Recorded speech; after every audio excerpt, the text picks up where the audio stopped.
No next topic is respiration. अब अगर हम रिस्पायरेशन की बात करें कि रिस्पायरेशन क्या होती है, तो डिफरेंट डिफरेंट वेज होते हैं रिस्पायरेशन के, डिफरेंट डिफरेंट तरीके से रिस्पायरेशन जो है उसको परफॉर्म किया जाता है। अब अगर हम रिस्पायरेशन की बात करें तो रिस्पायरेशन जो है बेसिकली फर्दर ये रिस्पायरेशन जो है ये एनर्जी रिलीजिंग प्रोसेस होता है कि इसमें एनर्जी रिलीज होती है। ठीक है, लाइक अगर हम बात करें रिस्पायरेशन की तो ये तो एनर्जी रिलीजिंग प्रोसेस है ही। अब रिस्पायरेशन की भी फर्दर टू टाइप्स होती हैं। एक रिस्पायरेशन वो होती है जो सेल लेवल पे होती है, और एक रिस्पायरेशन वो होती है जो ऑर्गेनिज्म के लेवल पे होती है। वो रिस्पायरेशन जो ऑर्गेनिज्म के लेवल पे होती है उसको ब्रीथिंग बोलते हैं, यानी कि जो हम सांस लेते हैं। और वो रिस्पायरेशन जो सेल लेवल पे होती है उसको बोलते हैं सेलुलर रिस्पायरेशन। यानी कि यहाँ पे हम जिस रिस्पायरेशन को डिस्कस करेंगे वो सेलुलर रिस्पायरेशन ही होगी, यानी कि सेलुलर रिस्पायरेशन यहाँ पे हम डिस्कस करेंगे, and it is a energy releasing process. अब अगर हम देखें कि रिस्पायरेशन में क्या होता है, लाइक अगर हम फ्यूल की बात करते हैं कि फ्यूल जो है वो बर्न करता है और ऑक्सीजन जो होती है वो एक्स्ट्रा ऐड होती है, और फ्यूल के अंदर जो कार्बन हाइड्रोजन बॉन्ड होते हैं उनको ब्रेक करती है, और उसके नतीजे में एनर्जी रिलीज होती है। इसी तरह हम जो फूड खाते हैं वो ऑर्गेनिक होती है नेचर में, और ऑर्गेनिक कंपाउंड्स होते हैं उनमें कार्बन और हाइड्रोजन एग्जिस्ट करती है। अब होता क्या है कि हमारे अंदर भी ऑक्सीजन जब जाती है तो वो कार्बन और हाइड्रोजन के जो बॉन्ड्स होते हैं उनको ब्रेक करती है। उनके ब्रेक होने से क्या होता है कि एनर्जी या फूड जो है वो प्रोड्यूस होती है in the form of ATP. Energy produce होती है हमारी बॉडी में बाय दिस प्रोसेस। इस तरह रिस्पायरेशन की फर्दर टू मेन टाइप्स होती हैं। फर्स्ट टाइप होती है एरोबिक रिस्पायरेशन, और सेकंड टाइप होती है एनारोबिक रिस्पायरेशन। एरोबिक रिस्पायरेशन वो रिस्पायरेशन होती है जो कि ऑक्सीजन की प्रेजेंस में होती है, जबकि एनारोबिक रिस्पायरेशन वो रिस्पायरेशन होती है जो कि in the absence of oxygen होती है। अब अगर हम एरोबिक रिस्पायरेशन की बात करें तो बहुत से यानी कि एनिमल्स और ह्यूमन बीइंग्स इंक्लूडिंग ये एरोबिक रिस्पायरेशन परफॉर्म करते हैं, जबकि एनारोबिक रिस्पायरेशन की बात करें तो ये सर्टेन बैक्टीरिया वगैरह, यीस्ट वगैरह, ठीक है, इस तरह के जो एनिमल्स हैं, लाइक अगर हम अपनी बात करें तो हमारे अंदर भी समटाइम्स एनारोबिक रिस्पायरेशन परफॉर्म होती है। तो सबसे पहले हम स्टेप देखते हैं एरोबिक रिस्पायरेशन का। अब अगर हम एरोबिक रिस्पायरेशन की बात करें तो हमें पता है कि एरोबिक रिस्पायरेशन जो है ये होगी ऑक्सीजन की मौजूदगी में। Without oxygen aerobic respiration perform नहीं हो सकती। तो इसमें फर्स्ट फेज क्या होगा कि ग्लूकोज का एक मॉलिक्यूल जो है, यानी कि वन मॉलिक्यूल ऑफ ग्लूकोज, ये ब्रेक होता है into two molecules of three carbon, यानी कि पायरुविक एसिड। एरोबिक रिस्पायरेशन के लिहाज से अगर हम बात करें तो वन मॉलिक्यूल ऑफ ग्लूकोज,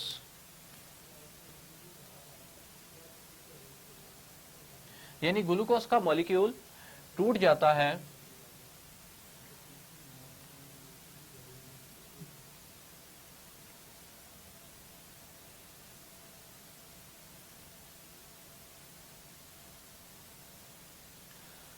अभी देखें, वन मॉलिक्यूल है ग्लूकोज का जिसे 6 कार्बन बोला जाता है, क्योंकि ग्लूकोज का फॉर्मूला होता है C6H12O6, तो C6 ग्लूकोज।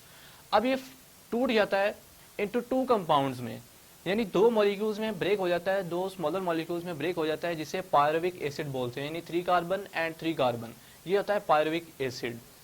नेक्स्ट फेज में क्या होता है कि पायरुविक एसिड जो है ये ब्रेक होता है। जब पायरुविक एसिड ब्रेक होता है तो फर्दर अगर हम रिएक्शन के लिहाज से बात करें तो हम ये देखें कि ग्लूकोज का मॉलिक्यूल C6H12O6, इसमें आकर ऐड हुई ऑक्सीजन 6O2, यानी 6 ऑक्सीजन के मॉलिक्यूल इस रिएक्शन में ऐड हुए प्लस 6 कार्बन डाइऑक्साइड। जब ये रिएक्शन हुआ फर्दर अगर हम बात करें ग्लूकोज प्लस 6O2, सो इनके ऐड होने से जो रिएक्शन हुआ हमारे पास, तो हमारे पास बना 6 molecules of carbon dioxide and 6 molecules of water plus energy, यानी कि इस रिएक्शन से आगे हमारे पास क्या बन रही है, एनर्जी बन रही है। सो ये जो एनर्जी है डिफरेंट डिफरेंट मैकेनिज्म के लिए हमारी बॉडी में यूज होती है। लाइक अगर हम यहाँ पे भी बात करें तो ये ऑक्सीजन ऐड हुई इस ग्लूकोज के अंदर, यहाँ पे अगर हम देखें तो हमारे पास कार्बन और हाइड्रोजन अवेलेबल है। इस ऑक्सीजन ने क्या किया कि इस कार्बन और हाइड्रोजन इनके जो बॉन्ड है, जो कोवलेंट बॉन्ड है, उसको ब्रेक किया। जब ब्रेक किया तो फर्दर आगे ये रिएक्शन हुआ और हमारे पास एनर्जी रिलीज हुई। यानी कि इस रिस्पायरेशन में हम यही डिस्कस करते हैं कि एनर्जी रिलीज किस तरह होती है। अब दूसरा वे जो है वो एनएरोबिक रिस्पायरेशन है। एनएरोबिक रिस्पायरेशन की अगर हम बात करें तो ये डिफरेंट वेज में परफॉर्म होती है, इसकी टाइप्स भी होती हैं आगे से। सबसे पहली बात तो ये कि जो एनएरोबिक रिस्पायरेशन होती है ये in the absence of oxygen होती है, यानी कि ये ऑक्सीजन की एब्सेंस में परफॉर्म होती है। अब सर्टेन बैक्टीरियाज, बहुत से ऐसे बैक्टीरियाज हैं या कुछ टाइप्स ऑफ यीस्ट वगैरह, ये परफॉर्म करते हैं एनएरोबिक रिस्पायरेशन, यानी कि फंजाई, यीस्ट, बैक्टीरिया वगैरह ये एनारोबिक रिस्पायरेशन परफॉर्म करते हैं।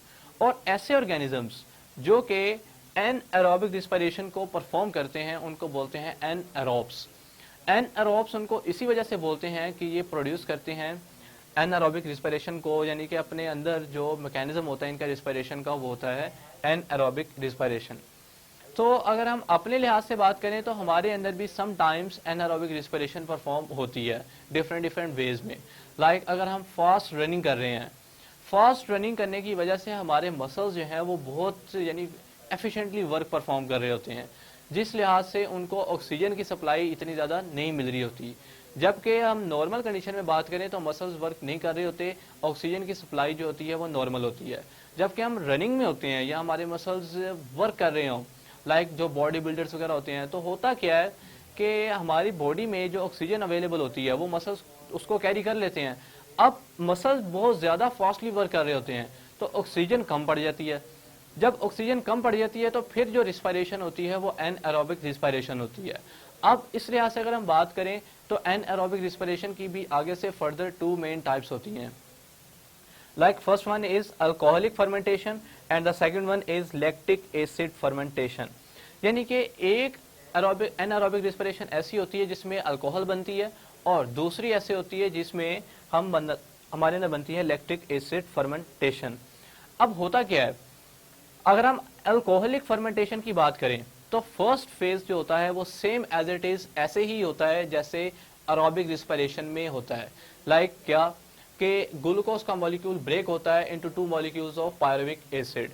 अब पायरुविक एसिड के बाद नेक्स्ट स्टेप क्या आता है कि अल्कोहल बन जाती है। लाइक अगर हम बात करें पायरुविक एसिड ब्रेक हो गया into C2H5OH alcohol plus carbon dioxide में, यानी कि ये इस तरह से परफॉर्म होती है और इसको बहुत से बैक्टीरिया और यीस्ट वगैरह परफॉर्म करते हैं। दूसरी तरफ हम देखते हैं लैक्टिक एसिड फर्मेंटेशन। अब इसमें क्या होता है कि पायरुविक एसिड का जो मॉलिक्यूल होता है यानी पायरुविक एसिड वो टूट जाता है, ब्रेक हो जाता है, कन्वर्ट हो जाता है लैक्टिक एसिड में। और इस तरह की जो लैक्टिक एसिड की जो बात करें लैक्टिक एसिड की तो ये मेनली हमारे अंदर उस वक्त बनता है जब हमारे मसल्स स्ट्रांगली एफिशिएंटली वर्क कर रहे हों। और लैक्टिक एसिड फर्मेंटेशन उन बैक्टीरियाज में भी होती है जो कि योगर्ट या मिल्क वगैरह इसको प्रोड्यूस करते हैं। और सर्टेन यानी कि बहुत से ऐसे बैक्टीरियाज वगैरह हैं जिनमें ये परफॉर्म होती है। और हमारे अंदर भी उस वक्त ही होती है जब यानी कि हम फास्टली रनिंग होते हैं। एक डिजीज़ है जिसे फैटीग बोलते हैं। फैटीग कहते हैं थकावट को, बहुत ज़्यादा जब मसल्स बहुत ज़्यादा यानी कि टाइट हो जाएं, थकावट महसूस हो तो उसको बोलते हैं फैटीग। और उस वक्त ही होता है जब हमारे अंदर बहुत ज़्यादा लैक्टिक एसिड बनना शुरू हो जाए। लैक्टिक एसिड तब ही बनेगा जब एनएरोबिक रिस्पिरेशन होगी, यानी कि ऑक्सीजन की सप्लाई बहुत कम हो जाएगी, तो उस कंडीशन में लैक्टिक एसिड बनेगा। तो लैक्टिक एसिड बनने की वजह से ही ज़्यादा मसल्स में ये डिपॉजिट होता है, जिसकी वजह से हमारे मसल जो होते हैं वो स्टिफ्ट हो जाते हैं, टाइट हो जाते हैं और हमें बहुत ज़्यादा थकावट महसूस होती है, जिससे हम कहते हैं कि अब यानी कि हम फुली थक चुके हैं। सो इस केस में ये सारा परफॉर्म होता है। तो ये टाइप्स होती हैं रिस्पायरेशन की, यानी कि at cell level, cellular respiration level पे। Okay, thanks.